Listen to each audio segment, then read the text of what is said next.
Welcome back at 6:42. Finding a family doctor you trust isn't always easy, and when it comes to the search, parents are having trouble trusting a tool that's supposed to be rating doctors. So the new poll by CS Mott Children's Hospital takes a look, and it's taking a look at what parents think of online ratings for doctors. And we're joined now by Dr. Davis from the University of Michigan to talk about this. And first, let's just talk about online ratings in general. Is there like a trusted place that you should go for doctor ratings?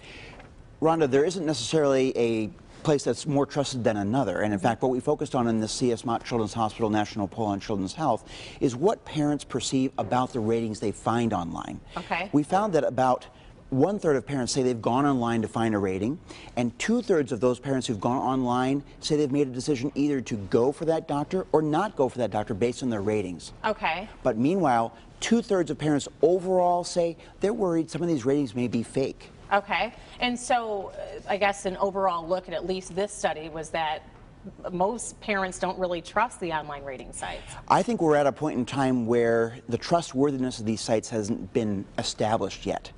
Compare that with what you may find online in terms of restaurant ratings, right, or ratings about various different merchants. There seems to be a stronger sense of trust for those than there may be right now around finding a doctor for yourself or your family. Yeah, because it's a little bit more than just what you're going to eat. This is about your health and maybe your life. So where are we going to get that information? Well, there is a lot riding on this. You're right about that.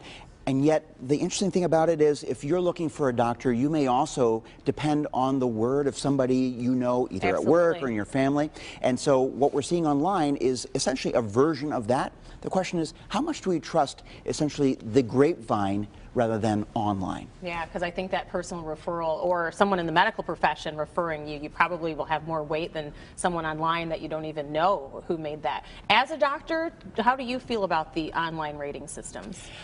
What I feel about online rating systems is that if we can have the doctor-patient relationship be about the service that a practice is providing to patients, I think that's a good thing. And what we're seeing online today is that there's a greater emphasis on what the public thinks about the services they're receiving. That's good. We need to see doctors and the public engage in this to help the ratings be more what we call objective, which is measuring what that service is and not just relying on what he said or she said. And that's hard to do. All right, Absolutely. Dr. Davis, as always, we appreciate you stopping in. Pleasure to be here.